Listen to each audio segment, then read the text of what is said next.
Les Java Beans.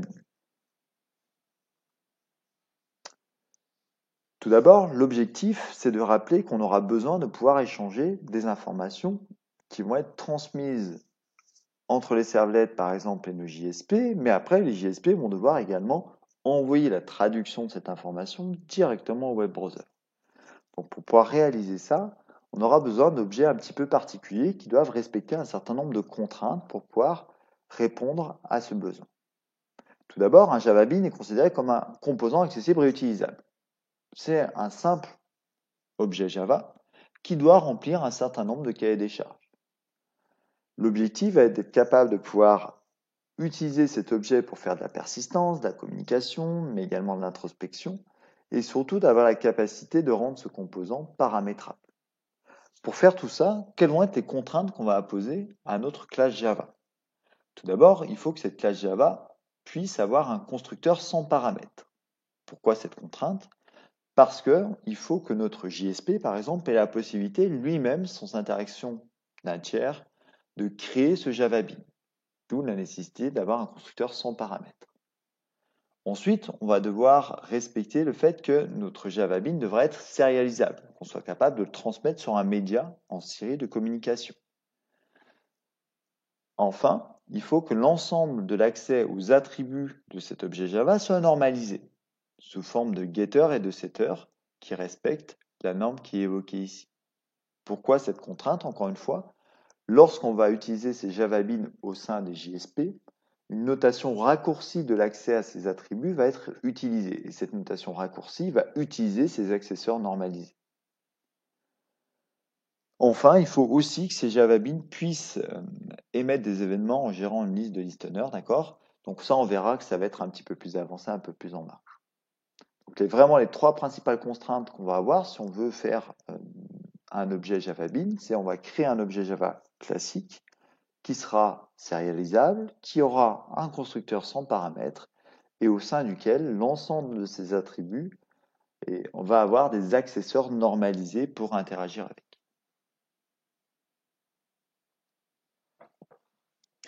Comment est-ce qu'on va utiliser ces objets Java au sein de nos JSP? On aura la possibilité d'avoir une syntaxe particulière, d'accord? Donc un namespace particulier, de nouvelles balises qui vont apparaître.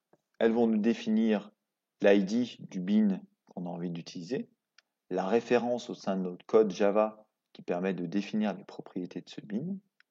On aura la possibilité d'avoir une balise qui va récupérer l'une des propriétés de cet objet Java en indiquant le nom du bin et la propriété à récupérer.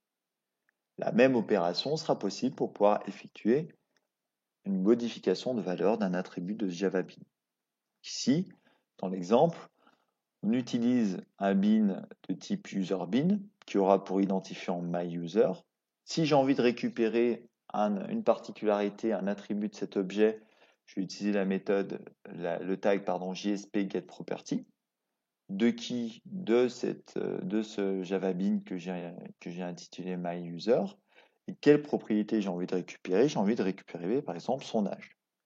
Lorsque je vais effectuer ça, la JSP va appeler le getAge normalisé de la classe en question. De la même façon, si j'ai envie de setter l'une des propriétés, ici la préférence de cet objet Java, je vais le faire à l'aide du tag JSP-setProperty et je vais cibler la préférence, l'attribut que j'ai envie de modifier avec la valeur associée. De la même façon, ici, le JSP va appeler l'accesseur normalisé cette préférence pour pouvoir modifier son objet. On est aussi capable d'affecter ce qu'on appelle un scope à ces objets Java au sein des JSP. Alors qu'est-ce qu'un scope? Ça va être simplement une portée, la durée de vie de cet objet. Ici, je vous ai montré la façon, donc lorsqu'on va déclarer le bin, on va dire que ce bin, je vais être capable de le conserver pendant toute la session de mon utilisateur. Alors quels seront les scopes qu'on aura à notre disposition?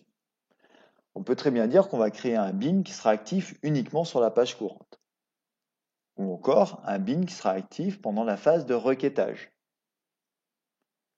Un bin qui sera actif pendant toute la session de l'utilisateur ou un bin qui sera accessible et persistant pendant toute la durée de vie de du serveur web. Ici, vous avez un exemple d'un user bin qui a été créé en respectant un certain nombre de contraintes.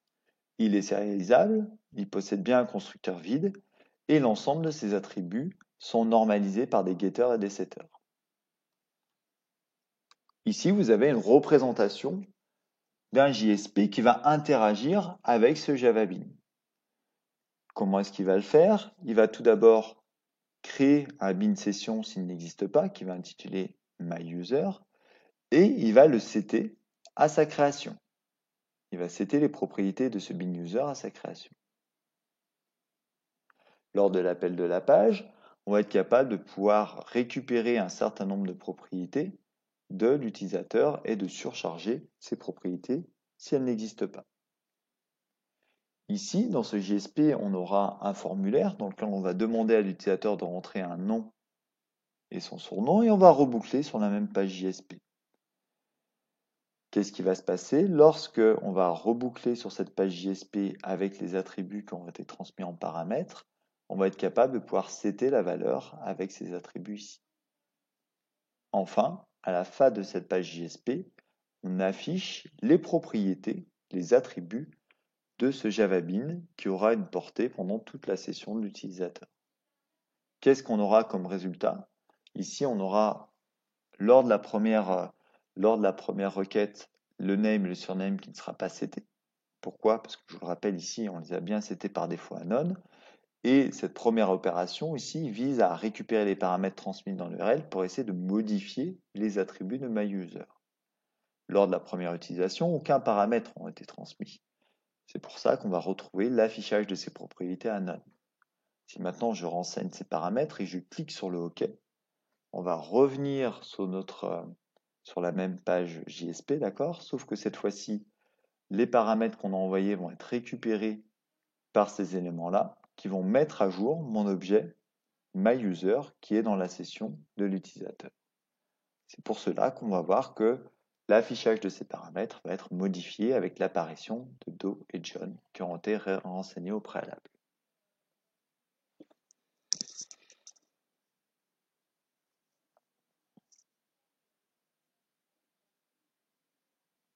On se rend vite compte que lorsqu'on va écrire une JSP, si on veut que ça interagisse avec les servlets, si on commence à avoir des balises et un namespace avec des setProperties, getProperties, il y a quelque chose qui devient très très lourd à mettre en place pour un développeur.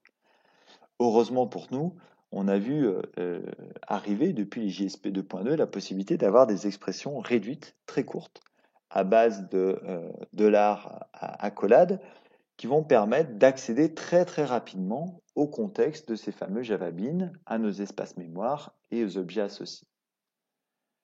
Si je vous donne un exemple d'utilisation, si je voulais simplement récupérer une des propriétés de mon Java Bean Poney, j'aurais simplement cette fois-ci à renseigner le %, accolade ouverte, tout ce qui va être dedans va être interprété par JSP. Qu'est-ce que je fais du coup au sein de cette accolade?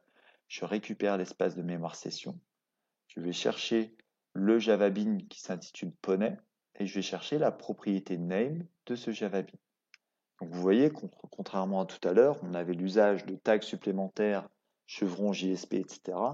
On a raccourci drastiquement la verbosité des éléments à faire. On se rapproche quelque chose de beaucoup plus synthétique, beaucoup plus proche finalement que ce qu'on aurait sur un programme de type JSP. Donc vous voyez que j'ai mis d'autres exemples. Cette fois-ci, on va récupérer l'espace de mémoire application, récupérer un bin qui s'intitule thème et la propriété de cette bin color. De la même façon, on peut essayer de récupérer un bin qui aurait été mis dans l'espace de mémoire request scope, request, son utilisateur, donc le bin qui s'intitule user et sa propriété name.